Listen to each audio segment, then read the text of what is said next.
Bueno, gracias a todas por invitarme. Es la verdad un placer y una sorpresa estar aquí. Es la segunda ocasión que tengo este año de venir a Santiago. Hace 27 años que me fui de Santiago, con lo que mi gallego era terrible. Hoy no te cuento. Así que permitidme hablar en castellano. Yo vengo de Ginebra, donde en el 2015, en marzo del 2015, estoy a punto de cumplir 10 años, llegué a un laboratorio de física de partículas de altas energías y para dedicarme a liderar y desarrollar el programa de arte. El programa de arte del CERN, después os cuento lo que es la imagen, en mi PowerPoint no habrá texto porque yo prefiero hablar. Entonces os pondré imágenes para que os ubiquéis. El CERN es el laboratorio más grande del mundo dedicado a física de partículas. Hoy en día se dedica fundamentalmente a todo aquello que viene del gran colisionador de partículas. En el 1954, en un momento en donde, si os ubicáis, hacéis un salto cuántico a ese momento de Europa, se estaba replanteando el lugar de la ciencia en la sociedad europea, bueno, imaginaros una Europa devastada. La UNESCO y otras organizaciones empiezan a plantearse cuál es la posición de Europa, geopolítica otra vez en el mundo, pero también culturalmente. ¿Cuál es la aportación de Europa y qué se puede hacer para recuperar un lugar de convivencia, de respeto, de paz y sobre todo de conocimiento? Y en 1954, hace 70 años, se plantea el CERN y se firma la convención del CERN y se empieza a construir el laboratorio. Estos dos señores, con su gabardina, están mirando cómo una parte de la campiña, a 20 minutos de Ginebra, un lugar donde había campos, se excavan. Se empiezan a excavar no como hoy, en aquel momento no tenían los túneles que tenemos ahora, pero sí que se empieza a poner las fundaciones de un lugar que se iba a dedicar básicamente a la ciencia básica, a un lugar de conocimiento. A mí me gusta mucho ubicarnos en este momento. Soy historiadora del arte y bueno, estudié historia aquí en Santiago, porque cómo se desarrolla la ciencia es una de las cuestiones, preguntas y curiosidades que a mí me han suscitado siempre para ir desde el arte a la ciencia. Esta es una vista aérea de ese momento, en donde veis un taller central, el sincrotrón, tenemos el SPI, el SP. Tenemos en ese momento muchas cosas que todavía existen hoy en día. La diferencia es que en ese momento quizás contábamos con 400 personas en el laboratorio, sobre todo técnicos. Los catedráticos tardaron en convencerse de que tenían que irse allá y hoy en día es esto. Si nosotros volvemos al 54, nos encontramos con una zona muy pequeñita de Suiza dedicada a algo que empezaba a entenderse como importantísimo, el estudio de la materia. Hoy en día, en el 2024, un laboratorio que ya cruza la frontera desde Suiza a Francia, en donde hay más de 300 experimentos distintos, distribuidos en un campus en donde muchas veces, si conduces, vas durante 40 minutos a lo largo del gran colisionador de partículas y llegas a Francia. Es un desarrollo interesantísimo en una zona, entre Ginebra y Francia, en donde se tienen que poner en marcha todas las capacidades científicas, de ingeniería, de computación, pero también la comunidad científica, que se mueve desde muchas partes del mundo y se llevan sus familias y empiezan a aparecer en esta zona viviendas, escuelas. Los pueblos crecen, a mí me parece interesantísimo. Esta es la entrada del CERN. Y por aquí entramos nosotros en este tranvía que nos lleva desde el centro de Ginebra y el programa de arte ocurre en todos los lugares. No tenemos un sitio fijo, tenemos una oficina humilde, pero el programa de arte, una vez que se entiende en un laboratorio como este, nosotros lo que tenemos que hacer es ser, otra vez, makers, como hablabais antes.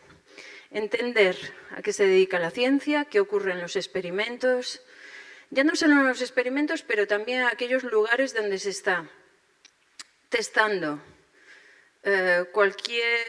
bueno, desde la fibra óptica que llega hasta cualquier cosa, ¿no? Los semiconductores, el desarrollo de lo que viene en el futuro, aquello que están desarrollando. Bueno, pues si hablo podríamos pensar en superconductores, ¿no? Ahora que está la física cuántica tan en boga.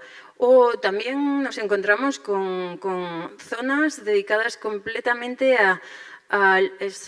¿cómo se llama? Ensamblaje, ¿no? Ese lugar donde los grandes componentes de los aceleradores se reúnen y se ponen en marcha, ¿no? O se testean. Todo esto, desde el programa de arte, lo conocemos, diversificamos nuestra mirada y nos preparamos para albergar artistas. ¿Y por qué se hace esto? Bueno, antes de nada se hace porque en el 2012 teníamos un director general, Rolf Hoyer, que vino a Santiago varias veces, que tenía muy claro que la ciencia no se puede contar solo desde la ciencia, que se puede entrar a la ciencia y se debe entrar a la ciencia desde diferentes direcciones. ¿Y por qué motivo? ¿Cuál es el objetivo? Para inspirar, para familiarizar a todos y a todas con el lenguaje, los protocolos, las convenciones de la ciencia, la historia de la ciencia, el desarrollo de la tecnología, pero sobre todo por cuestión de confianza. Después hay muchas otras formas de pensar en esto. El lenguaje de la ciencia, la forma en la que entendemos la ciencia y la forma en la que entendemos cosas descritas por la ciencia, la naturaleza, la materia, la energía, etcétera, etcétera, etcétera. En vuestro trabajo, si estáis en ciencia y en ingeniería, seguramente estáis explicando cosas que después en la sociedad se replican y empezamos a hablar de ellas. Y es volver a ese lugar y pensar, ¿por qué llamamos a esto de esta manera? Entonces nuestro director, que era muy visionario y muy carismático, todavía está en el laboratorio, y hoy en día nuestra directora Fabiola Gianotti están convencidos de que es importante diversificar la mirada de la ciencia. Y nosotros lo hacemos a través del arte. Hay otros departamentos que se dedican a educación, a participación, a visitas, y somos un equipo muy grande pues, que se dedica a esta participación científica. En nuestro caso es a través de la mirada de los artistas. Hoy en día, bueno, al lado de ese lugar, en la diapositiva anterior, que está tomada desde aquí, se ubica el CERN Science Gateway, que se llama el portal de la ciencia, suena mejor en inglés, el portal de la ciencia, que es un centro de visitantes de una manera muy modesta, le llamamos así porque es un edificio de Renzo Piano y debería de llamarse Museo de la Ciencia porque incluso tenemos colección. Sin embargo, como la cultura y la ciencia normalmente van a direcciones distintas, cuando yo lo digo, me dicen, no, es un centro de visitantes. Y yo, no, es un museo de ciencia. Pero bueno, algún día los convenceré. El caso es que en este museo de ciencia tenemos un espacio dedicado al arte. Desde hace 3 años hacemos comisiones artísticas y todos los artistas que pasan por ahí conocen el CERN porque han pasado meses con nosotros.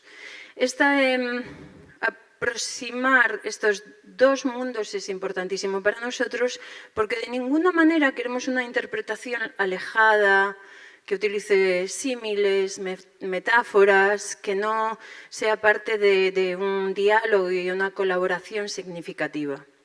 Con colaboración no quiero decir que los artistas vayan al gran colisionador de partículas y manipulen el acelerador. Obviamente hay muchas áreas de la ciencia que permiten ese making de los artistas. No, este área es muy difícil, la física de partículas, pero como veis en el CMS, que es un experimento tan grande como una piscina no olímpica, pero una piscina pequeña, pero sí que tenemos artistas que se introducen en estos lugares y con su propia práctica empiezan a generar lo que podemos llamar objetos que tienen una socialización, porque el arte es sociedad. Y lo más curioso es que, y nosotros siempre hemos insistido en tener un amplio abanico de saberes, y hay artistas como estas dos personas que veis a la izquierda, que están con Daniel Figueroa, un cosmólogo que ahora está en la Universidad de Valencia, pero en ese momento estaba en el departamento de teoría. Y Ruth y Joe, los artistas, se pasaron 3 meses trabajando con los científicos.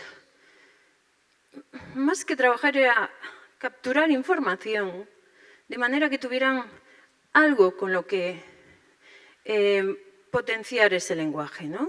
Entonces, en este momento, es uno de los primeros días en los que están con nosotros, en el 2017, están tratando de entender cuál es el trabajo de un cosmólogo en un centro de física de partículas.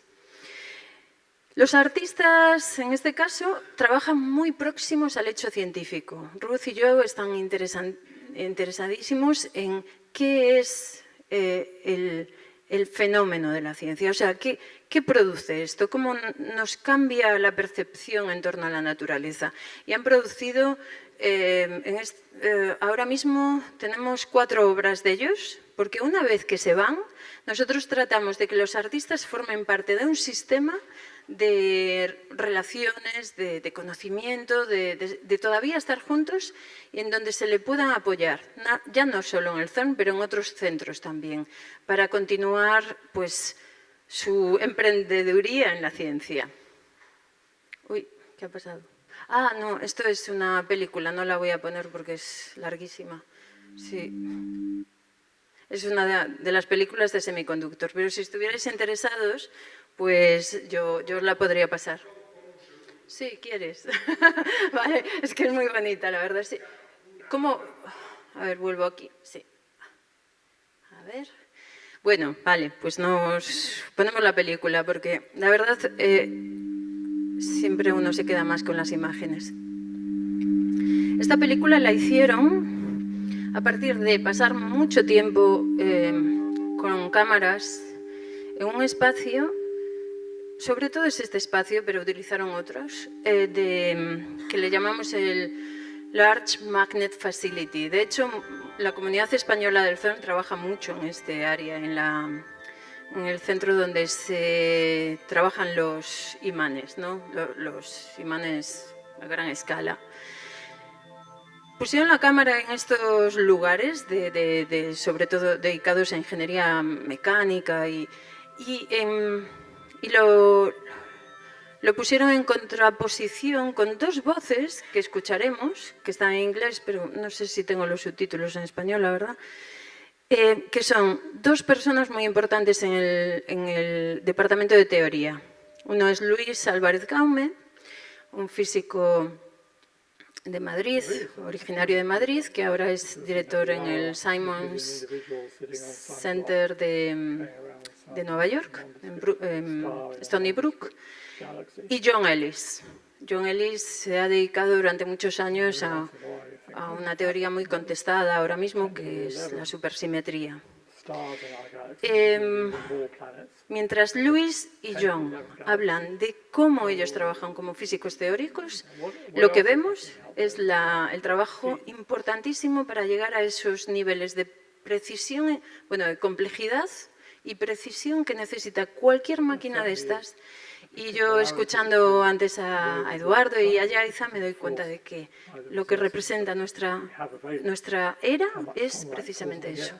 Complejidad, precisión y una gran capacidad del maker. ¿Cómo hacemos esto? ¿Cómo lo hacemos y cómo realmente buscamos soluciones? Entonces, es una película que producimos después de que ellos se fueran de residencia. Y aquí Luis dice, mi trabajo es como soñar despierto, pero con muchas matemáticas. Es un proceso en el que empiezas a crear algo, como jugando, pero después empiezas a hacer modelaje, bueno, lees artículos y se compara con la capacidad del artista de proyectar su mente hacia lugares que muchas veces son difíciles de describir. Pero con mucho rigor, dice Luis. Trabajamos con un rigor muy claro. Y mientras tanto, los artistas tuvieron la agudeza de mostrarnos estos lugares donde se hacen las máquinas. Lo voy a dejar para ir un poquito más rápido, ¿eh? Pero esta obra espero, bueno, pues un día traerla a Santiago, porque la hemos llevado a muchas exposiciones, habla mucho de lo que sucede en el CERN. Sin embargo, hay artistas que no entran tanto en lo concreto de la ciencia.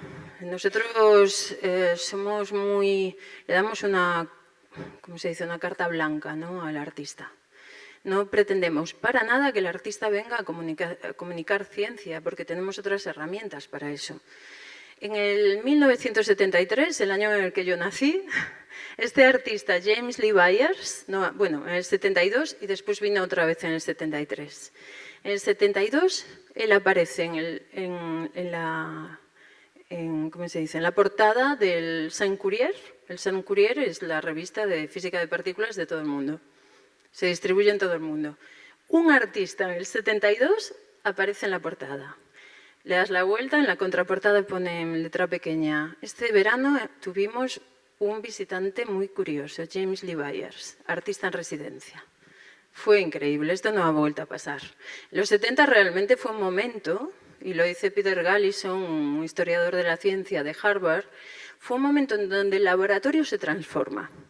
Y ya no es ese laboratorio pequeño con 1, 2, 3 nombres que van firmando y que se les conoce. Es un laboratorio en donde empiezan a aparecer cientos y cientos de personas distribuidas por todo el mundo que contribuyen a algo, y ese laboratorio genérico es un lugar que se llena de cables, de gases, empiezan a aparecer los datos. En los 70 el mundo se transforma, y también culturalmente. A mí me interesa muchísimo esto, en algún momento lo estudiaré, pero sí que es cierto que en los 70 además, este señor, que es uno de nuestros grandes ídolos de la física, el teorema, ahora se me acaba de ir, James Lee, John, ¿algún física en la sala? El teorema de Bell. El teorema de Bell. Bueno, tenemos gente de química, pero de física no sé.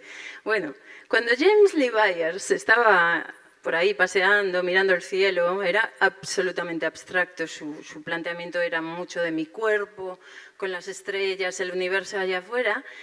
Estaba sucediendo en el mundo de la física algo muy interesante. La física cuántica la mecánica cuántica tenían estas bases teóricas, y John Bell, este físico que estuvo en el CERN durante una temporada, describe lo que se llama como el teorema de Bell. Y si el física de la sala está aquí, por favor, darme licencia, soy historiadora del arte. Empieza a pensar que la mecánica cuántica, ciertas cuestiones sí que se pueden describir experimentalmente. En el 72 faltaban días para que John Clauser lo probara. faltaban días. O sea, el teorema de Bell empieza a comentarse en los 60, en el 72, cuando James Lee Byers estaba ahí, otro científico prueba experimentalmente el teorema de Bell. Y a mí me gusta ficcionar un poquito las cosas, pero también ver cómo el mundo empieza a conectar puntos, y tenemos un artista en el momento en el que este artista pasaba muchísimo tiempo en la oficina de Bell. De hecho, hay algo que no es muy fácil de encontrar en los archivos del arte, pero yo encontré en los archivos de Berkeley, que están ahora online, en donde James Lee Byers explica que John Bell, cuando le conoce, le dice, por favor, quédate conmigo y cuando tú escribas cosas me las pasas, porque a mí me interesa mucho leer tus historias. Y James Lee Byers decía, yo con estas pintas, los zapatos dorados, un gorro como el que llevo, siempre vestido de blanco, y este señor tan inteligente me estaba diciendo que me sentara en su oficina y leería siempre todo lo que yo escribiera. Estas son cosas que dicen mucho de la calidez humana que el artista también puede extraer.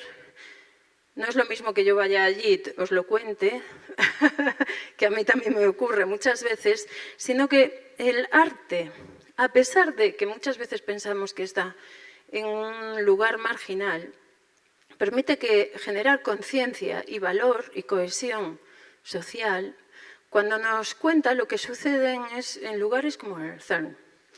Armin Linke, que es este artista, se vino varias veces y este verano tuvimos una exposición en la iglesia de la Universidad aquí en Santiago para investigar cómo la imagen, la noción de la imagen, y yo creo que la charla de Yaiza y también la tuya, Eduardo, nos dice mucho de cómo la idea de la imagen ha evolucionado a lo largo de estos pocos años, décadas, y Armin Linke estaba interesado en entender cómo la imagen de la física, además de la imagen de por sí, era una especie de capital, era una especie de valor que tenía unas dimensiones casi que desconocíamos, ¿no? Entonces se fue a ver a muchos científicos, pero entre ellos a María y a Josep Fidecaro, que llevan el CERN desde los 50, y ellos le explicaron cómo una imagen llegaba a ser lo que era en física.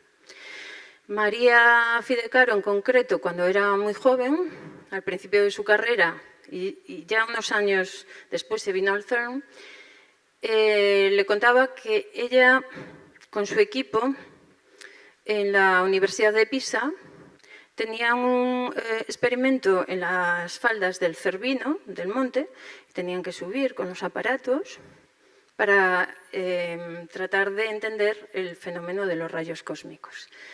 Y esas imágenes las tenemos.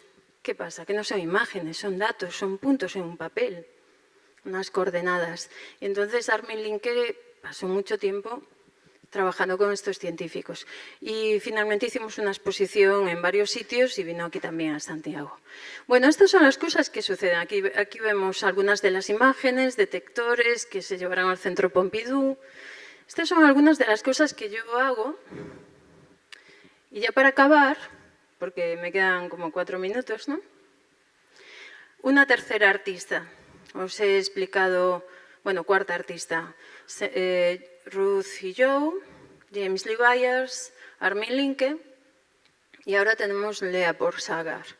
Lea Porsagar es una artista muy interesada en la espiritualidad, en la materialidad del mundo, y desde hace mucho tiempo se ha dedicado a trabajar y a explorar temas de energía. Y no energía desde el punto de vista espiritual, sino energía a nivel del universo, del cosmos, y cómo se detecta, por ejemplo, aquello que es imposible de ser detectado, como los neutrinos. De hecho, se le llama la partícula fantasma, los periodistas le llaman así, me parece. Entonces, cuando vino al CERN, me dice, quiero acercarme a la ciencia con mi propio lenguaje y con modestia y humildad, pero también por abrir un portal desconocido para mí.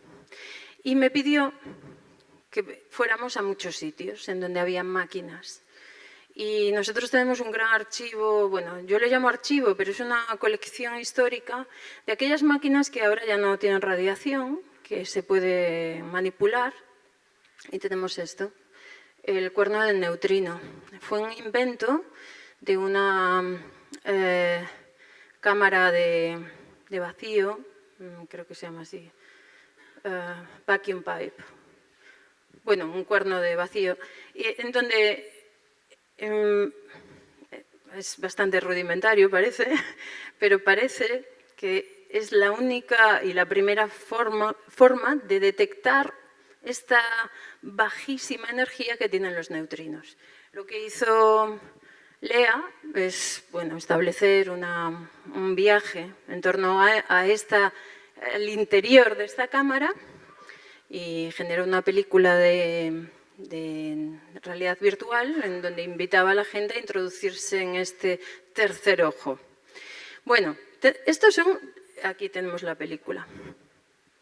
Estas son algunas de las cosas que nosotros hacemos y apoyamos, pero sobre todo apoyamos el estar juntos, el diálogo, el entender que la ciencia tiene un marco amplísimo de conocimiento y tiene retos muy grandes. Además es complejo ser científica hoy en día, igual que ser artista, porque nunca sabes dónde vas a llegar, pero las expectativas son muy altas, ¿no?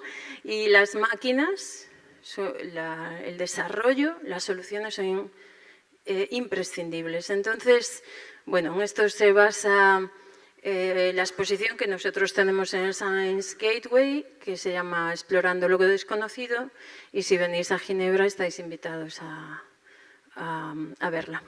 Y nada, aquí lo dejo.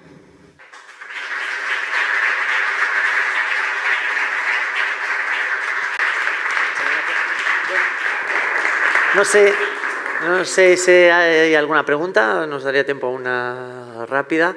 Yo tengo una. ¿Cómo hay que hacer en la web del CERN para apuntarse, para ir a hacer una visita?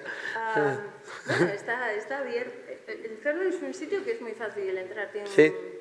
Bueno, entrar en el laboratorio no tanto, pero hacer visitas sí. Mira, hay una preguntita. Sí, espera, que voy con el... Bueno, yo creo que se oye, ¿no? En esa última diapositiva tienes explorando lo desconocido. Sí. Es que así se graba. Sí, Se graba el audio. es que has tocado en Santiago de Compostela explorando lo desconocido. Con tu visión casi suiza, alemana, que tienes un enfoque así, es peculiar tu forma de explicarlo y de... ¿Podrías definirlo lo que ves en los físicos cuando se centran en lo desconocido? Es decir, con tu imagen, con tu visión de arte, con tu visión de arte. Una preguntita muy sencilla. Muy poco comprometida, porque Sí. a mí personalmente, a veces pienso, qué difícil, cuánto lo sufrimos con tanta ambición. ¿Cuál es el límite de la ambición? ¿A dónde llegaremos? A ver, lo interesante es que en el CERN la gente está planteando lo que va a pasar en los próximos 70 años. Empezando por el 70, a partir de ahí, no están planteando lo que va a pasar dentro de 4 años.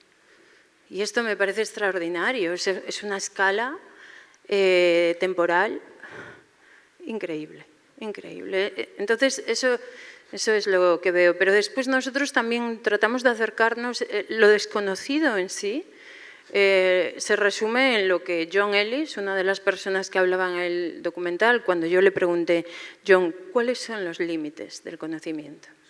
Y fue claro, didáctico, rápido, y me dice, pues está la materia, física de partículas, cosmología, el cosmos, el cerebro, donde está el límite, y creo que la cuarta era complejidad. Y incluso se atrevió a decirme conciencia. Pero la quinta con asterisco.